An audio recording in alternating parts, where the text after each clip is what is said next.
दोस्तों हमारी वो जो रोड है, इस तरफ धूप है अभी कितनी, वहाँ अच्छी धूप लगी है। और हमारे गांव में की साइड में अभी धूप चली गई है और ठंडी का मौसम हो गया है अभी।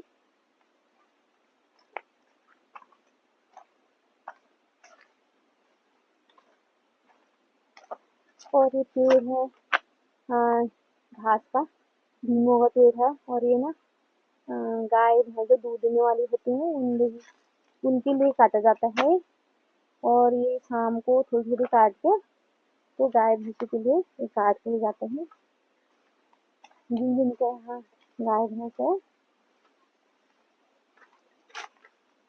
तो इधर से तो काट दिए हैं ये पेड़, और अभी इस तरफ से है। और इधर काफी सारा पेड़ है ये नीमों के।